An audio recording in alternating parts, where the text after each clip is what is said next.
What is up? We are finally back to working out, and it has been quite a while. I mean, I haven't ran in 7 weeks. After the Freight Train 100K, I took about 2 weeks off. I always take at least a week to 2 weeks completely off of running whenever I do an ultramarathon, just to reset everything, kind of get the spark back to running. That's one of the biggest reasons why I do it now, is to like be hungry to run and be hungry for that next challenge. So I took those 2 weeks off, and then if you've been watching any of my other like videos, you know that I got pneumonia. So it took about 2 additional weeks to actually get 100% better from that freaking run. And then of course I got re-sick while I was doing the 30-day challenge. So I was doing a 30-day challenge where I was doing 1,000 reps of push-ups, sit-ups, and squats. That's 1,000 of each for 30 days straight. I completed that challenge. I probably only sandbagged probably 2 days. I can clearly say that. But got that challenge done, and man, I've just been sick for like freaking 7 weeks. And I think I pulled something in my chest, but I'm not good. This isn't going to be a bitch session. That challenge was fucking awesome. It was a lot of work, a lot of time, but it really made me hungry to start running again and putting weightlifting or calisthenics back into my routine. So that's what we're going to start today. Since it's been 7 weeks since I ran, I'm making sure that I am actually being very, very careful on the re-entry into running, just because this is the base building. This is kind of like the base building phase of the build up for 2024. I'll probably run a 50K or a marathon maybe in like 2 months. So I'm gonna build up the base.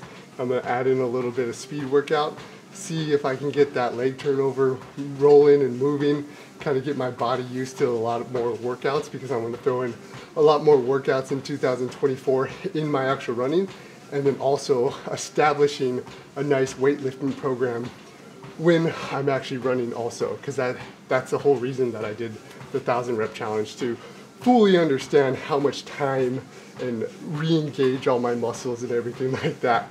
So the plan is do a nice long warm-up, and this is the same thing that I do for after all my ultra marathons. I take it very easy to get back into training. So I did a really long active warm-up, so like leg whips and lunges and stuff like that, a lot of movement in my actual warm-up. And now I'm just walking it out, just kind of loosening up everything, seeing if I feel any twinges, any tight spots or anything that I need to focus on while I'm doing my recovery after this actual workout. Typically when I first do, or like typically after I do an ultra marathon, the first week back to running, I'll either go on trails that are really soft, or I'll stay on the treadmill. I mean, this is probably just me being extra cautious, or like, just kind of taking it way easier than I probably need to. It's just with the treadmill, it's a lot less impact, and I can control my emotions. I can control the speed, I can control the time, and I can control the environment. A lot of times after I haven't been running for a long time, if I go out there, I get super freaking excited and I end up just burning down the freaking trail or burning down the road, so I can so then I can get that feeling of adrenaline back and get closer and closer to that runner's high. So I always make sure that the first week, or I try to make sure, sometimes I don't, I try to make sure that I'm doing a really slow re-entry back into running to avoid any injuries or any little tweaks or anything on the first week back. Because if I pushed it really hard during an ultra marathon, it may take up to a month to fully heal. And if you just aggravate that by doing a big ass workout 2 weeks after you did an ultra marathon, maybe pros can do it, or people that are super resilient, but some dad in a basement, I gotta take it easy. I gotta make sure that I'm doing it properly so I don't get injured. So today's plan is gonna be just finish up this warm up. I'm walking for like 5 to 10 minutes after that really quick warm up, or not really quick, that extensive warm up. and then I'll run for about an hour. This pace is probably going to be, you know, zone 1, zone 2, nothing crazy, probably like a 9-minute mile pace or even slower, just kind of bopping along. I'll see how I feel, and I'm always making sure that I'm going to be watching my heart rate. So I want to stay in that zone 1 or that zone 2 actual threshold so I don't overwork my body, and be very aware of how my lungs feel, how my heart feels, how my legs feel and my muscles feel, how everything feels, so that I can really focus on what I need to work on as this week actually progresses. So do about an hour of running, and then after we do the hour of running, we're gonna head right over to the home gym and get some deadlifts and some lower body workout done. I'll probably do like deadlifts and maybe some other workouts in there, but I like to do lower bodies after I run, just because I know 100% everything is actually, you know, warmed up, everything's loosey-goosey, and I'm already pre-exhausted, so I'm not gonna go into the weight room and just like pull. Oh, my treadmill just stopped, what the heck? I'm not gonna go into the weight room and just pull crazy amounts of weight and potentially get injured. If I'm already pre-exhausted, you know, I'm not gonna slap on 3 plates or 4 plates and just start ripping them out of the ground. I'm already warmed up, already tired, so I'm less likely to do something crazy. Hopefully, that's my thought process on weightlifting, because of course, weightlifting is supplementary, it's secondary to my running right now, but it is, I'm trying to make it somewhat neck and neck, so then I can continue doing these ultra marathons, get more ruggedized, get less prone to injury, but then also, you know, build some muscle, be able to freaking throw some weight around, because that is something that, you know, from the military, I actually really freaking miss is, you know, throwing some freaking weight around. I am still a bro at heart, and, you know, praying to the iron gods on a daily basis, it makes me happy. So trying to figure out how to properly fit that in to the ultramarathon actual pacing of life. So let's get right into this run. I'm gonna walk for a couple more minutes, and then I'll get this run started. And then, you know, if I have anything else to say during the run, I mean, it's gonna be very lackluster, just because it's kind of a zone 2 run. I might throw in a couple strides at the end, like 30-second strides at the end, just to actually see how my foot turnover is, how the actual, you know, muscles are really firing at the end of the hour. I'm gonna watch some anime, maybe some sumo, and then we'll check back in maybe in the middle of this run. All right, let's get going. All right, so one thing that I forgot to mention is I'm trying out this Airwave mouthpiece. It's supposed to help with, like, I don't know, efficiency of breathing while you're working out and potentially running. So I'm just giving it a shot. I like to run, or I'm trying to practice only running through my nose and never through my mouth. I always, I've noticed a lot, especially deep into ultramarathons, I'll start building up a lot of lactic acid and a lot of, like, just fatigue in my body and in my legs. And I always notice it's because I'm shallow breathing through my mouth. Just, and like, it gets really bad when I'm like 50 miles into an ultramarathon. And the way that I'm able to clear it out and get moving again is just shutting down mouth breathing and only breathing through my nose.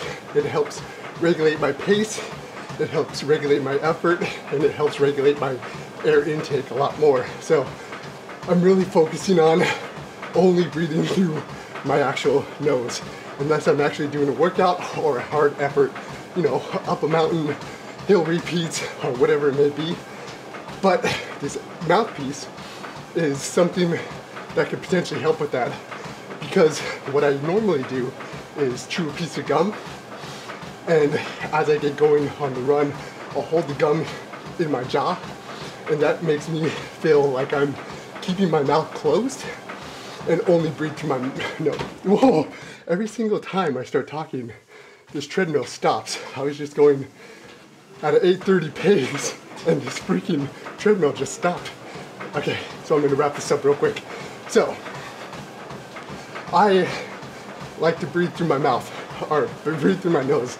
So, hopefully this mouthpiece will help me have something in my mouth that will give me the cue to not open my mouth. And when I am opening my mouth, it puts your tongue in the most advantageous way to get air in more effectively. That's like their claim to fame. So I'm morally using it as a cue to keep nose breathing the entire time I'm running. But then also while I'm working out, try to get a little bit more efficient breathing with the mouthpiece. So I'm about 30 minutes in, getting nice and worked, going about at I'm fluctuating between 8:30 to 9:30 pace. My heart rate is slowly creeping up to like 150. And once it hits like that 150 route, that's like my upper limits of zone 2. Then I'm pushing it back down, trying to stay around 140, 145. And I'm more not in that zone. I am about, let's see, I am 49 minutes or 50 minutes in. That's with the warm-up, of course, and about 5 miles. So with that walking warm-up of about 10 minutes, I'm at like 5 miles. So it is what it is. Just taking it nice and slow. I'll probably run for about 10 more minutes, and then I will go into probably 3 or 4 strides, and we'll go right into the weight workout. Alright, so we are 30 seconds out. We'll start our first stride in about 20 seconds. So just pumping it up, probably like 2 miles per hour. Not too fast, not too crazy, because then I'll increase the speed as the intervals go. So just 4 intervals of 30 seconds. So let's go.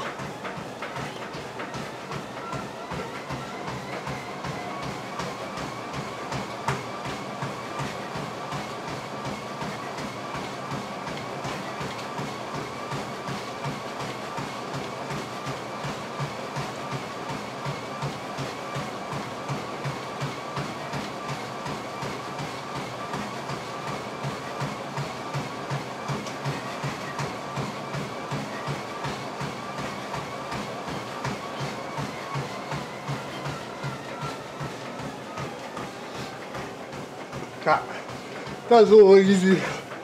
I'll probably go a little bit faster. Didn't feel any twinges, didn't feel anything too crazy. So I'll go up a little bit faster. I'll go up 3 miles per hour. So out of 10 on the treadmill, I don't fucking know. 30-second rest, we're gonna get going again.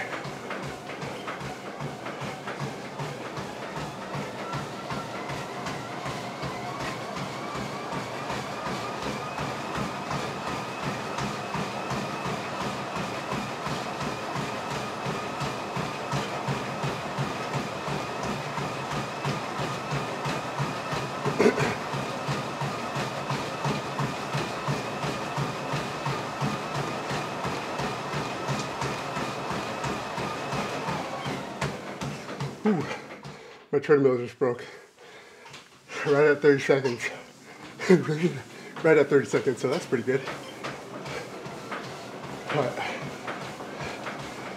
come on, work with me for 2 more intervals, bro. 2 more. Still felt good. Still felt strong. Heart rate's getting up there. I'm at 165 right now, but doing strides. What do you expect? But pumping it up even faster.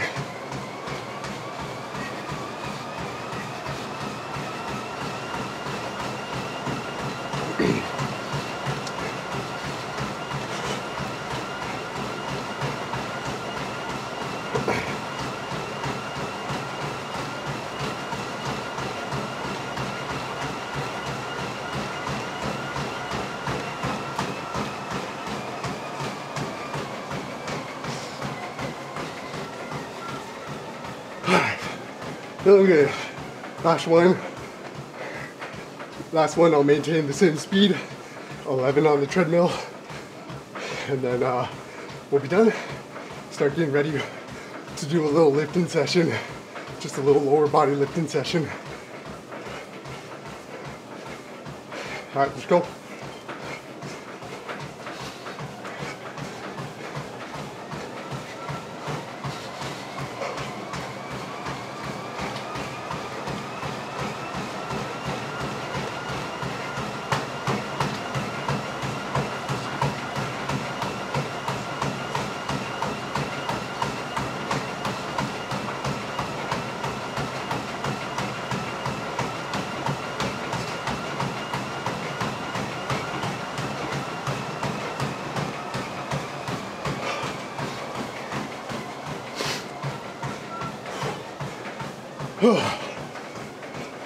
All right, well, that's that.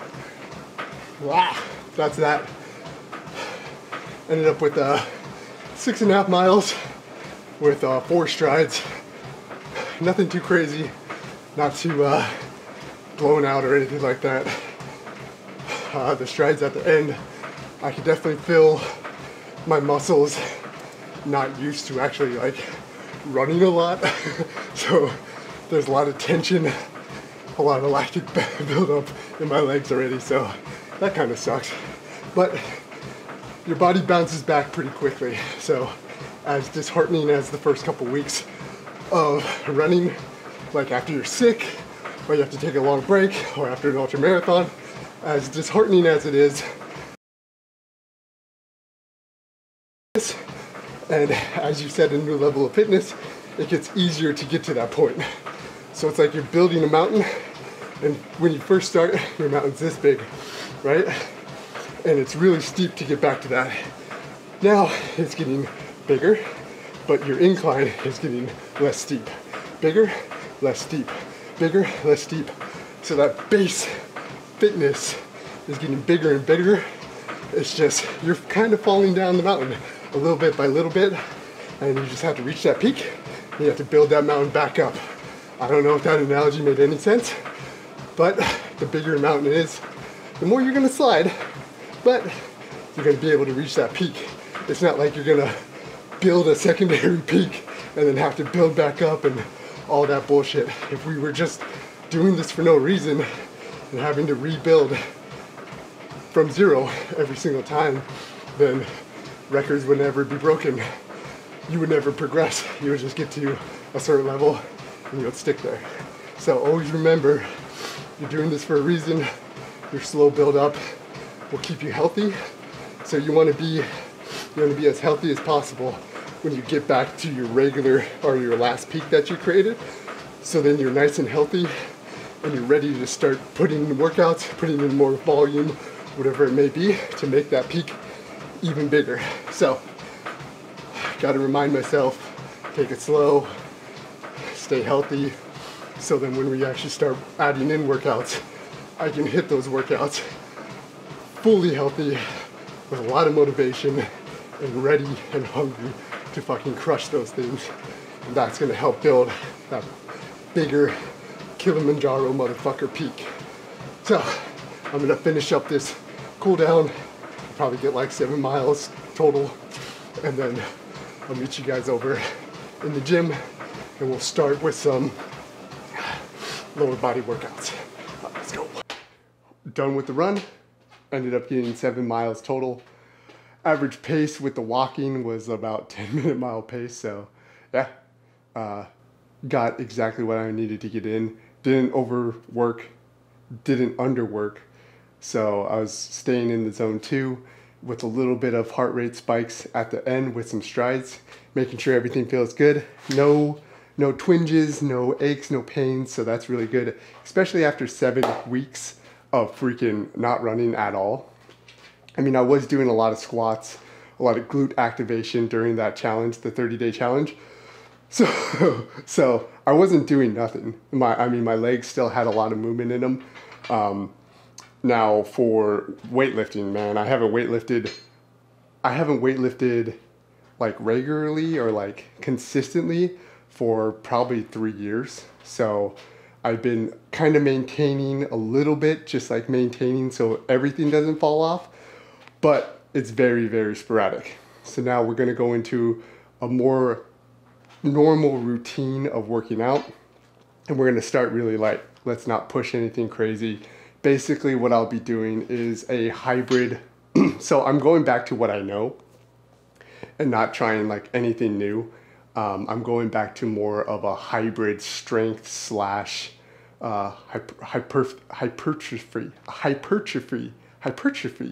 workout. So it gets a lot of hate online, or it gets a lot of like, why are you doing that? But I always did this in the military. I always did this growing up, and it's the thing I know the best, and it's the reverse pyramid. So it's like 10, 8, 6, 6, 4. I might switch it a little bit to go more on the strength end. So I might do like 10, 8, 5, 4, 3 maybe. But I'm just going to stay with 10, 8, 6, 6, 4 to start with until my body starts warming up. Maybe in like a month I'll switch it up. And then if I start seeing very specific things that I want to add in because of my running and how it's affecting my actual running, if I go pure strength, I'll switch it then. If I want to go pure hypertrophy, then I'll switch it then. Or if I want to go pure endurance, which would be those higher range, like higher rep ranges, like 15 to 20 plus, then I'll switch it from then. But I'm staying lower. I'm starting with higher reps and then working my way down, so then I can try to somewhat hit both hypertrophy, muscle building, and strength, just like raw power coming out.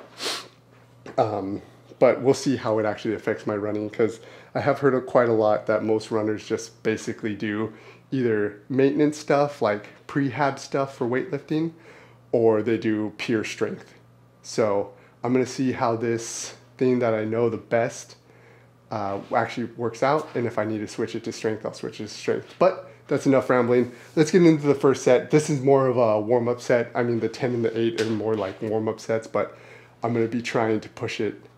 I'm going to try to be pretty exhausted when I hit rep 10. I do have to be kind of quiet because everybody's sleeping upstairs. You know, I got 2 babies sleeping upstairs and I got my wife sleeping upstairs. So I'm going to try not to slam it on the ground, just trying to set it down. So if you see my downs being a little awkward, it's just because I'm trying to be quiet. So let's get right into it.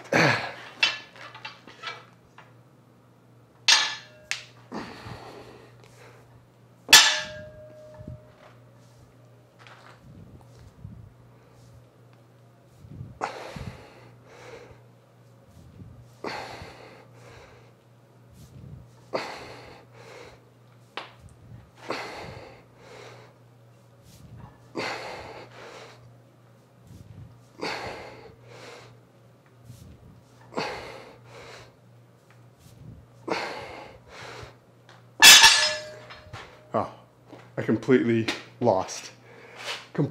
freaking lost count on that one. So I think I did 10. I could up the weight. I wasn't that tired at all after that 10 or 11. So I'm going to start working my way down and up in weight. I don't have much weight in the actual house.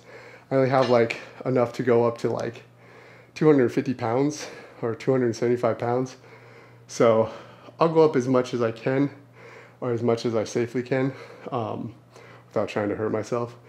And then I'll probably catch you guys on the last rep, or the last set. So we are on our last 2 sets. I'm at 255. So yeah, I'm pretty fucking tired. I got the 255 up for 6, but still pretty tired. Basically, I'm trying to control the down, so it's putting a lot of pressure, a lot more pressure on my, like, you know, posterior chain. So that kind of sucks, but it is what it is. You have to do what you got to do to make sure that babies stay asleep. So I'm gonna hit the 255. I'll go up a little bit. I like to go up probably like 5 to 10 pounds each time. I'll go up 10 pounds, see what I can do, see if I can do it. Because I got the 6 on 255 pretty easy. So we'll go up to 275, see if we can get 6. And then if we can't get 6 reps on this, we'll just stay with this for the 4. And we'll call deadlifts good. We'll move into another movement. Probably a little bit less texting movement. Probably go into like some kettlebell swings to make sure the hip flexors are nice and healthy after running, keeping sure that they're nice and strong.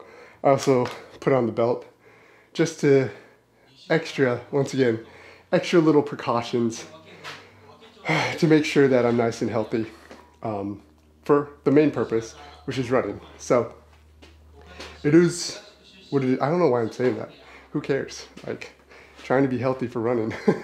So we got 6. I got sumo on, so that'll give me some inspiration to be lower body gods.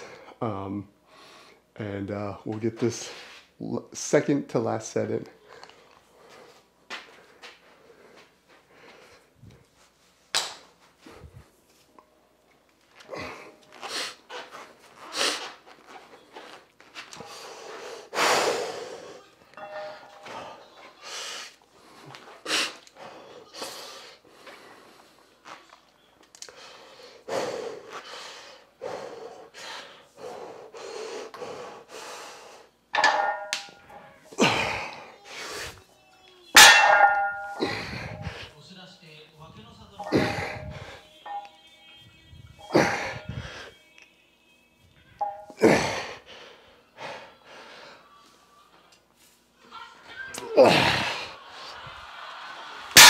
Oh my God. That was a little bit harder than I expected. A little bit harder, a little bit more effort. So, trying to be quiet. But I got all 6. The stopping right at your, like, almost at the bottom, that little pause.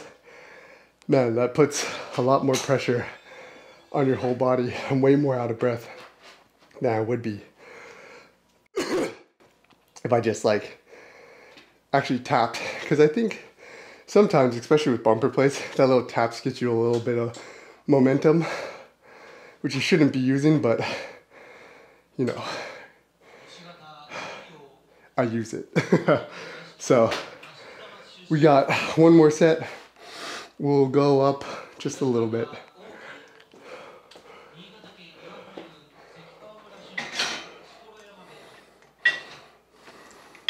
We'll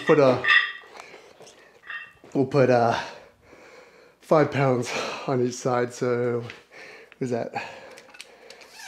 185 or 285? Yeah, we'll go 285 for 4, potentially 4. Man, I'm tired, man.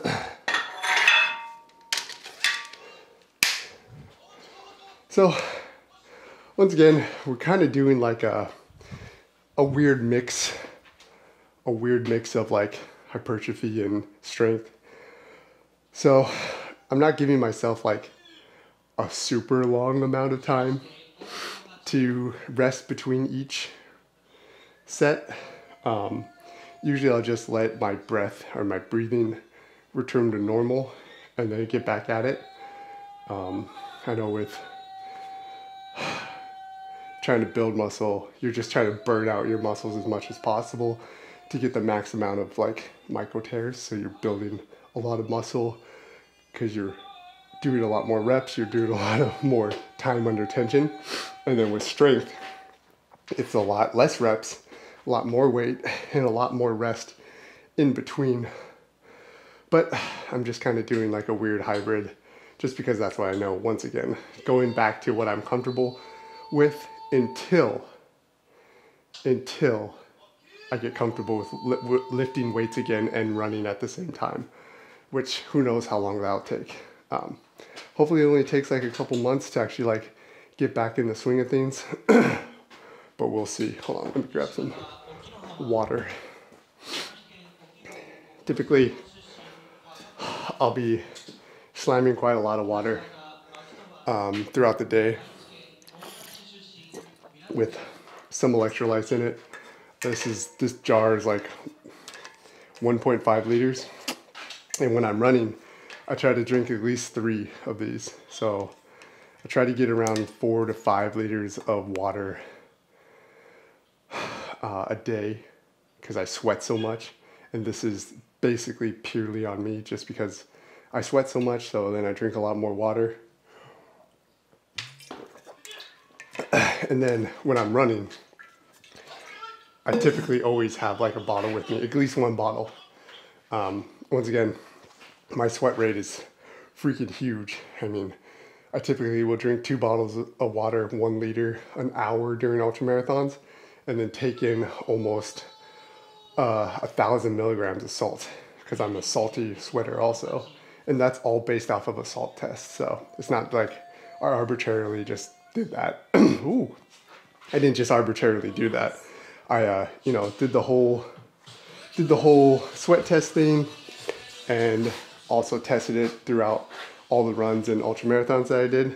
But I'm just a heavy, salty sweater. So let's get this last set in and then we will head over to something else. So I'm planning on doing, to start off, 3 workouts, all with that. 3 workouts. The first one is going to be that 10-8-6-6-4. And then depending on what kind of movement we're actually moving into, we'll switch up the rep ranges. I mean, for kettlebell swings, I usually just stay around, like 10 reps each. So I might do some kettlebell swings to keep the hips healthy. And then we'll finish it off with something. I'm not 100% sure what yet. Maybe some lunges, just like some regular body weight lunges to really loosen everything up.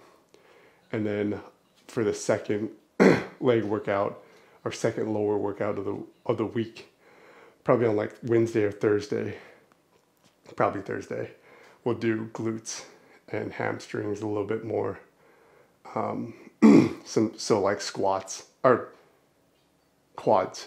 Yeah, we'll do like quads and other shit for lower. So we'll do like squats and all that other fun jazz. I don't even know what the fuck I'm talking about anymore. It's almost 11 o'clock. And I woke up at 6:30 today. So it's been a long day. But we're going to get the work done. All right. So let's get 4. So when I'm prepping for a lift, I'm just kind of getting in the zone. One big thing is like really strong breathing has always really helped me. So really, really hard breaths in through the nose or mouth, usually through the nose.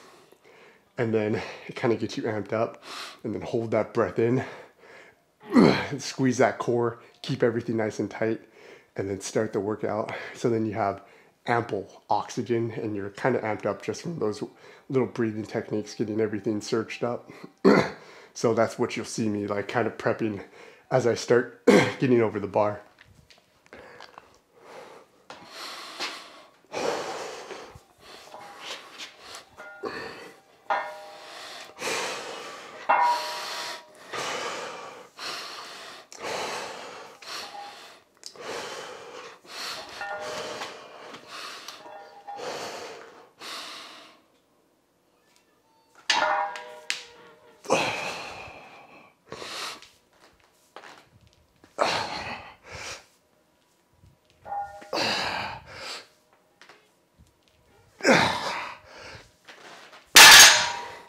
Whew.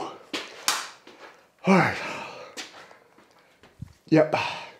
That slam down was really loud, so hopefully no baby woke up. So once again, just yeah, so once again, that was 285 for 4. Maximum effort, I think, on that last rep. That was definitely maximum effort. So, hey, that was a successful deadlift workout. So I'm gonna move into the next workout. I'll see you over there. Oh my God. We're just gonna move into some kettlebell swings. I only have 35-pound kettlebells that I picked up, I think at a garage sale. So I'm gonna start with just one kettlebell. Just kind of get the movement feeling, seeing how the hips feel, seeing how everything moves. I'll probably stick with 10 reps on these just because it's kind of like a finite accessory workout. I wouldn't really call it accessory because basically every lower body compound movement is structured or supported by your hip flexors. But it's kind of one of those weird workouts where you're not kind of like overload your hip flexors. So, so I'm just gonna start with the 35, see how everything feels. And then I might move into like 2 35 kettlebell swings. I don't really like doing the double kettlebell swing because I'm always afraid that I'm gonna like clap my ball sack and a freaking ball is gonna pop out and I'm just gonna be looking on the floor at my testicle. And it's kind of awkward because you have to like make your hips a little bit wider. So it's more in like your quads than in your actual hips, which is fine. I mean, it's just kind of like a little bit different workout, targeting a little bit different movements or muscles. But I guess we'll see how it works. So let's get into this first set. If I decide to go into 2 kettlebells, I'll catch you on the last set. Oh yeah, that feels light.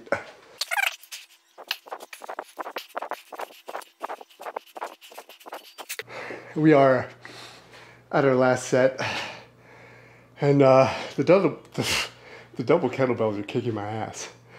I did 2 sets with 2 kettlebells, and they're making me fucking tired. I put on the belt because my lower back is starting to get a little more exhausted than everything else. And of course, that's probably because, you know, for the last 30 days, I've only been doing legs and abs and push-ups, but no posterior chain. Posterior?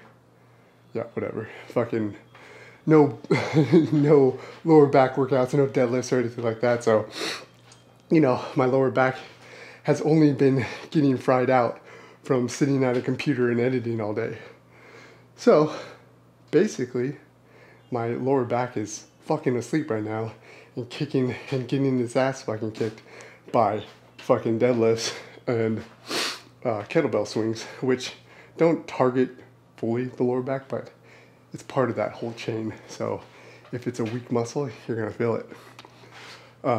That's of course why you should be moving around and a lot of this stuff, I'm not a personal trainer. Once again, before we go any further, not a personal trainer, you know, not trying to be a personal trainer, not trying to be anything. If anything, I want to be your workout buddy. So if you can take do's and don'ts from me, or if you want to follow along and do these workouts with me at your level, then I want to be your workout buddy, but I don't want to be your fucking trainer. I don't want you guys to follow exactly what I'm doing or anything like that. Just morally take inspiration from me, because what works for me won't work for you, or it might work for that person and it might not work for that person. Everybody's so different with their biology, with their genetics, with what supplements they're taking, with how much sleep they're doing, you know, if they're in college, if they're a dad, you know, all that bullshit. It's completely different for everybody.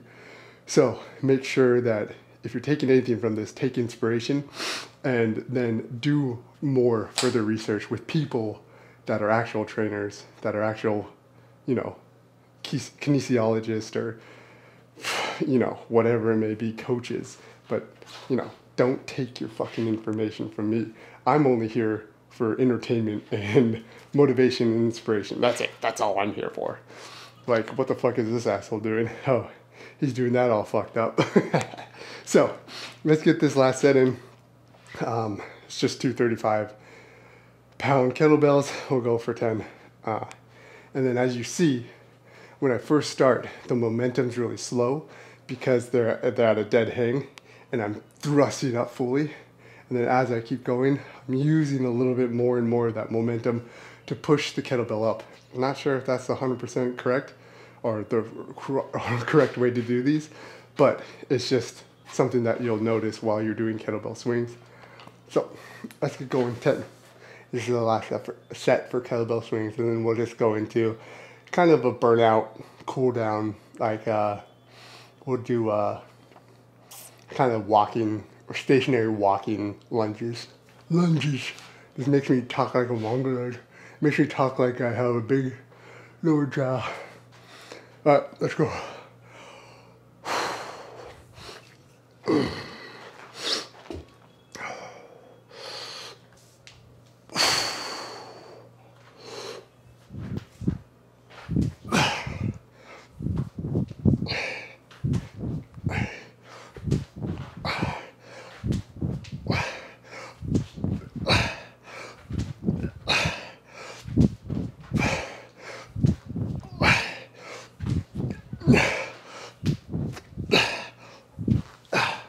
Alright, so something I definitely have to work on is controlling the downswing of the kettlebell, because I don't think it's supposed to be putting unnecessary force in my arms, but I felt it.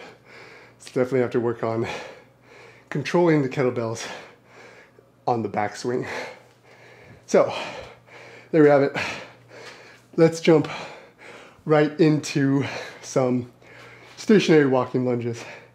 No weight, no nothing. Once again, keeping this first week or so of weightlifting pretty easy. What I plan on doing is working out 4 times a week and trying to do like 2 lower days and 2 upper days. So let's see if we can actually get that going, or get that rotation moving. I might add in a little bit more as time goes on, but we'll cross that bridge when it's fucking burning. All right, let's jump right into it. I need this shit.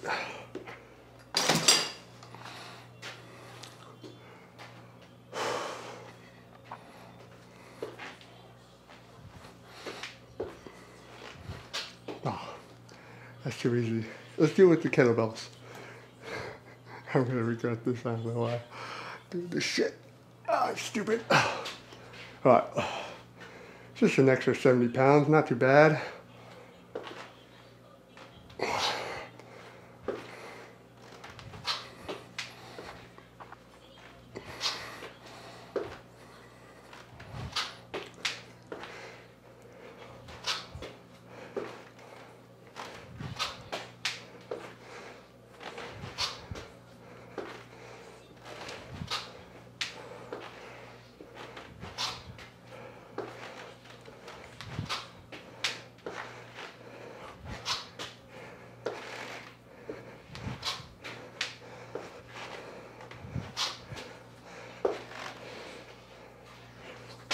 Where am I at?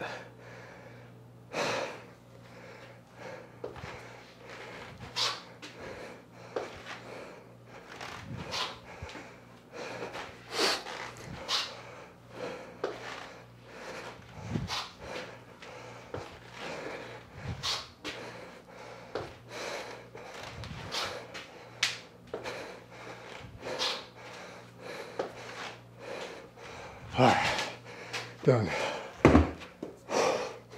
All right, so just 3 more sets. Honestly, I'll probably just do body weight because fucking tired. For recovery, I'll talk about recovery after we're done. All right, I'm gonna get a couple more sets in and then I'll catch you when I'm done. They're just lunges, so who the fuck cares? All right, so we're almost done. Last set of lunges. Ended up doing 2 with the weights and then quickly turned over with 1 weightless, and then only giving myself about 30 minutes, 30 seconds, well, a minute to relax, recover, and then we're just gonna hit the last set. So more of a burnout than anything. So 10 more, and then we should be good to go. I mean, my heart rate's going up to like 150, so it's just like we're running. So I'm putting in some effort. I mean, my freaking muscles are fried right now. I haven't ran and worked out in quite a while, and coming off of 7 weeks of no running and no weightlifting, just calisthenics, my body's like, what the fuck are you doing, bro? What the fuck do you think you're doing, bro? You think we're fucking just chilling, bro? We're not. Fucking getting our ass kicked. All right, let's go. Rested too long. Might have to add in a couple more reps, so I'm gonna try to go until failure, if that makes any sense. I don't know. I guess we'll see. Wasn't really counting. I think that was 4 each leg. 5. So on these, it's, I mean, there's not much to it. You're just making sure that like you're actually lifting with your legs and not like pivoting from your knees. You're actually trying to lift up with your quads and your hamstrings and your whole leg. So you're kind of pushing up and then back. A lot of people will do is like kind of like go back when they start getting tired and like kind of using momentum and just their like joints to push them up. And that's just asking for knee problems. I mean, I have such bad knee problems.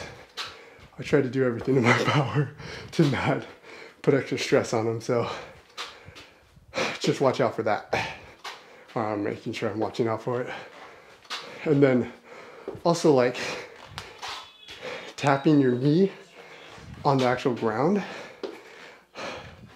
When I do that weighted, there's a bigger chance that you might actually hit your knee on the ground instead of tap it. So I try to barely even touch my knee to the ground, as close as possible to the ground, but not really trying to like tap off of it. I have no idea how many I'm at, but I'm getting pretty worked.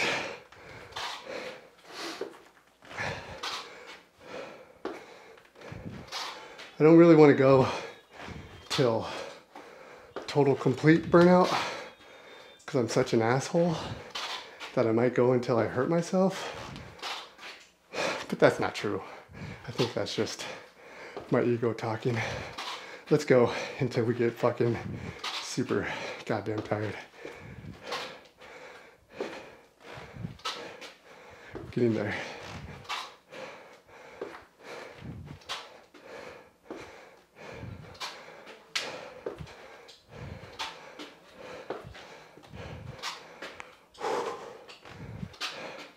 It doesn't help that I just did this challenge with all the squats.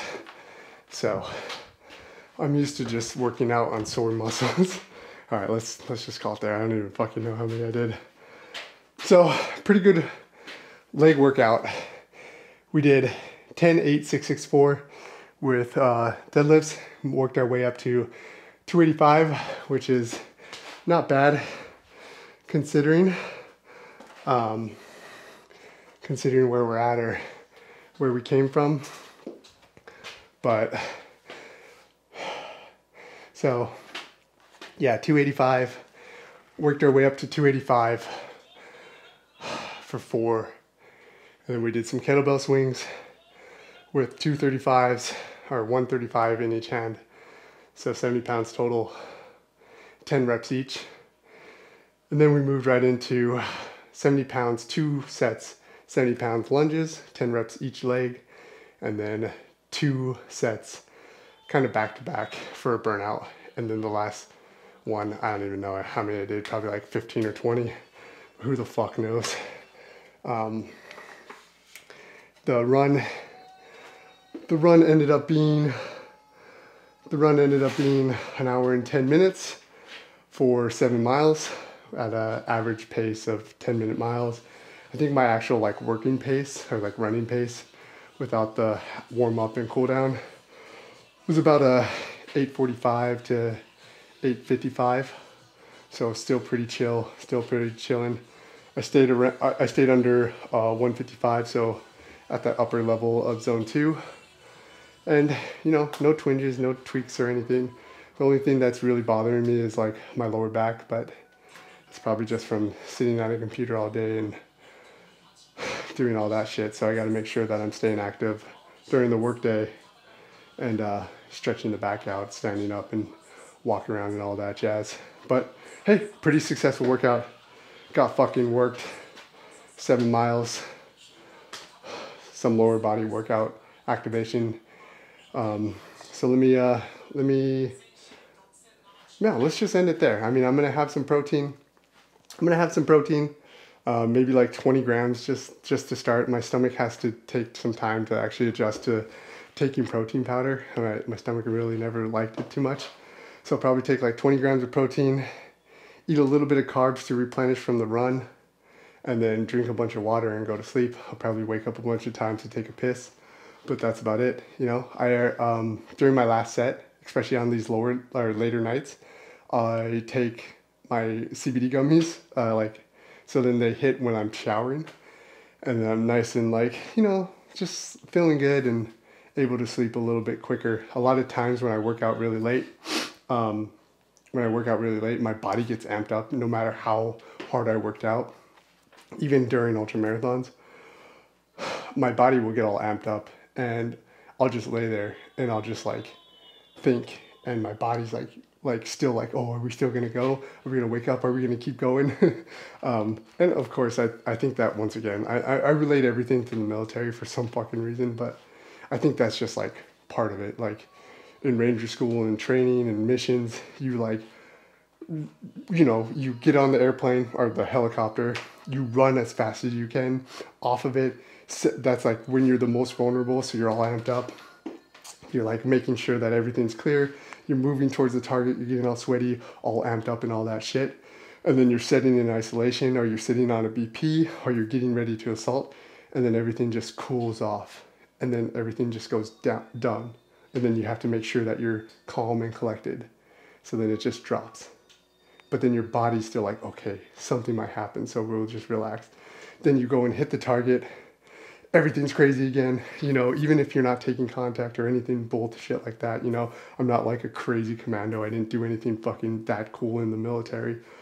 But the emotions are ramped up, your impulses are ramped up, and then it gets over, you're doing site exploitation, you're like checking everything out, looking for bad stuff, and then you're just chilling until you can exfil. Chilling. And then you ramp up again going into the helicopter, because that's when you're, again, most vulnerable, when there's a giant freaking helicopter in the middle of the night and a bunch of dudes running on it. So you're like all amped up again, and then you're safe, and you're chill, and you're sitting on a helicopter just relaxing, chilled out, and the endorphins drop, the adrenaline drops, everything drops.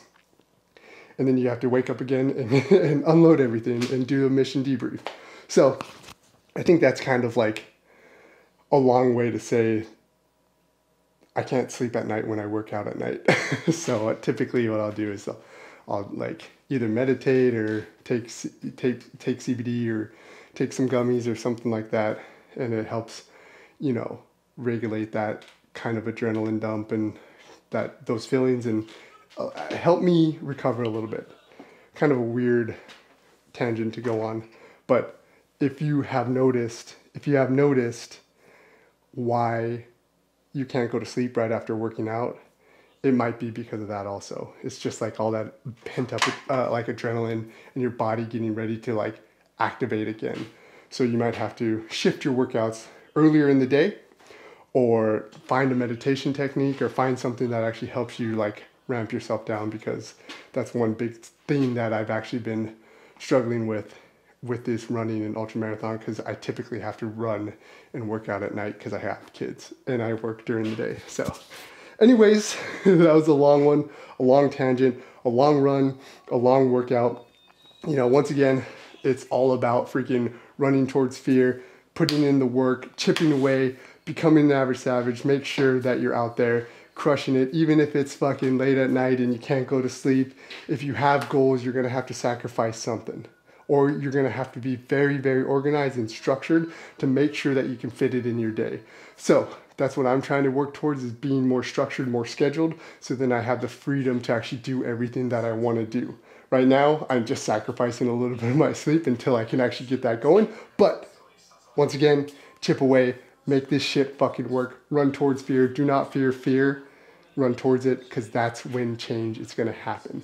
That's when you're gonna find who you actually are and how you can take your best benefits or your best attributes in your life and push it towards that next mission, push it towards your next goal, and fucking advance that mountaintop. Make that mountaintop higher and higher and higher until you can see the glory of the earth. But once again, chip away, become an average savage. Let's go and let's get it.